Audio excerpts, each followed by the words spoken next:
Vous cherchez la délivrance avec la haine dans vos cœurs. Comment Dieu va vous délivrer? Vous cherchez la délivrance avec des maris d'autrui.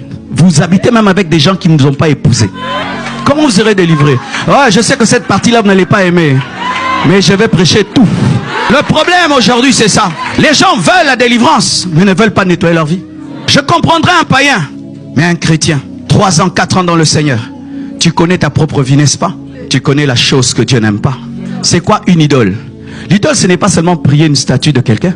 L'idole, c'est aimer quelqu'un ou quelque chose plus que Dieu. L'idole, c'est une chose que Dieu t'interdit, que tu continues à pratiquer. C'est ça ton idole. Et vous avez des idoles dans vos cœurs. Tu as dit amen avec une idole dans ton cœur.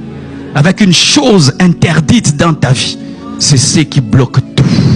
Alors voici le premier pas vers la délivrance. Ce n'est pas s'agenouiller, on chasse les démons en toi. C'est détruire les idoles qu'il y a dans ta vie. Toi-même, tu les détruis. Toi-même, tu renonces. Tu vois, tu cherches un homme, tu dis c'est fini avec toi.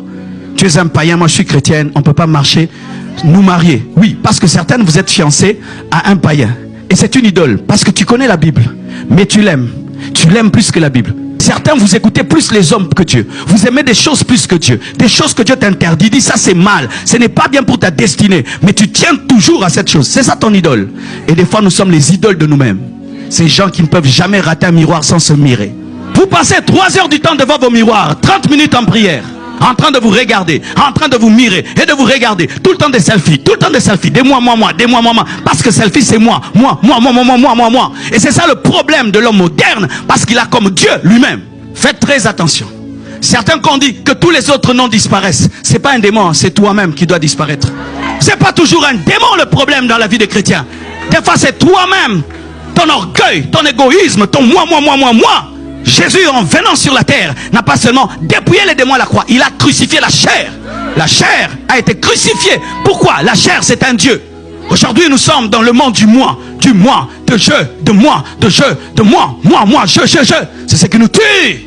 C'est pourquoi, lorsque tu sens Dieu commence à te crucifier, bénis-le.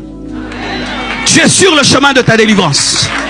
Quand tu vois Dieu commencer à t'humilier, bénis-le.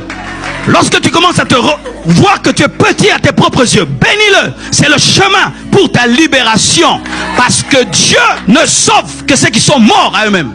C'est démontré dans la natation. Lorsque tu veux sauver quelqu'un de la noyade et qu'il est en train de trop bouger, laisse-le tranquille. Laisse-le boire de l'eau et boire encore jusqu'à ce qu'il soit un peu mort. Tu le sortiras calmement.